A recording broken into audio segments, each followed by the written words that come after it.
la présidente. Monsieur le Président, la semaine dernière, la plaine orientale a été touchée par un phénomène marin inédit qui s'est traduit par l'échouage de 3 cétacés, dont un seul a survécu, mais aussi par une raréfaction de la ressource piscicole. On impute ces incidents à des manœuvres militaires ayant eu recours à des sonars longue portée. Les conséquences ne sont pas négligeables. Tout d'abord, d'un point de vue écologique, avec la mort de ces 2 cétacés et certainement aussi de bon nombre de poissons, mais également économique, puisque les organisations représentant les pêcheurs de Corse font valoir depuis un manque à gagner dans les jours qui ont suivi cet événement. Notre interrogation porte sur la gestion en aval de cet incident et sur le rôle que la CDC pourrait jouer en tant qu'interlocuteur régional. Pourrait-on savoir si les pêcheurs peuvent espérer un dédommagement sur les jours de pêche perdus, ainsi que pour les communes ayant eu à gérer la location d'engins de levage et également l'équarrissage?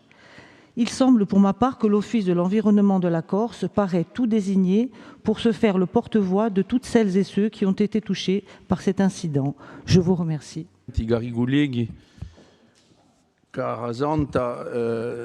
Su problema di sicuro un problema che ci ha preoccupato di un momento che non abbiamo avuto a conoscenza.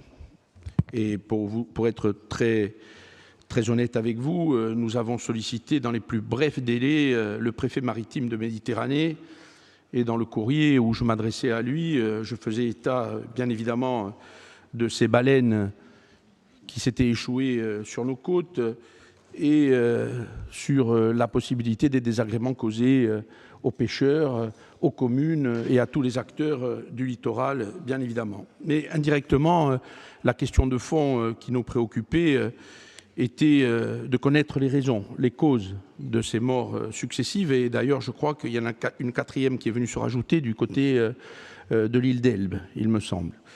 Donc, on a eu effectivement connaissance de ce phénomène où des sonars suffisamment puissants ont résonné en Méditerranée et sur le pourtour du littoral corse, puisque des pêcheurs sous l'eau à ce moment-là ont identifié la chose et nous ont alertés tout de suite et envoyé des enregistrements vidéo qui en attestent. Et ça a été sur tout le périmètre de la Corse. Donc on en a eu à Solenzar, on en a eu du côté de Cargèse, on en a eu un peu aux 4 coins, je dirais, de l'île. Donc, bien évidemment qu'on s'est interrogé à savoir quelle était la nature du comportement, bien évidemment, inhabituel de ces cétacés qui, d'habitude, évoluent en eau profonde, puisqu'ils y trouvent leur nourriture et leur fonctionnement. Ce sont des baleines de type cuvier qui n'ont pas l'habitude de remonter à la surface. Et lorsque on les retrouve, et qui plus est de manière échouée sur nos plages, c'est qu'il s'est passé quelque chose en profondeur qui les a dérangés.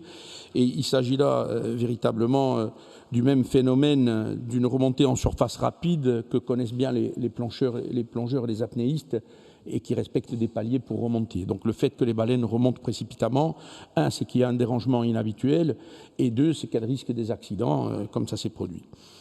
Donc, comme je vous le disais, bien évidemment, j'ai pris la tâche du préfet maritime immédiatement, et nous l'avons interrogé sur les dispositions prises par les autorités organisatrices des manœuvres militaires qui sont avérées et qui se tenaient au large de nos côtes.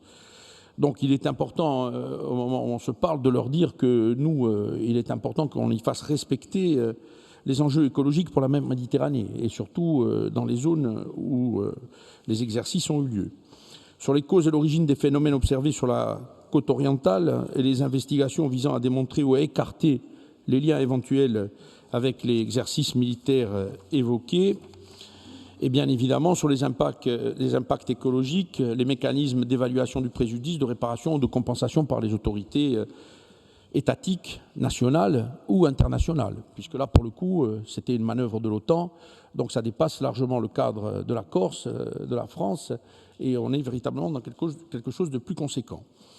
Donc sur la résultante économique à la fois pour les acteurs de la filière, bien évidemment que nous avons attiré l'attention du Prémar.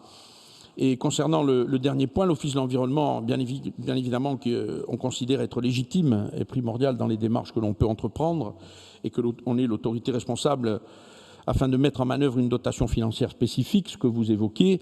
Et d'ailleurs, j'en profite pour vous dire qu'une réunion se tiendra avec les pêcheurs qui est un préalable d'un rapport qui passera probablement à la session de juillet, afin de définir non seulement cet incident, mais de définir les contours de la pêche artisanale et locale pour que l'on prenne des mesures d'envergure pour les accompagner dans leur démarche.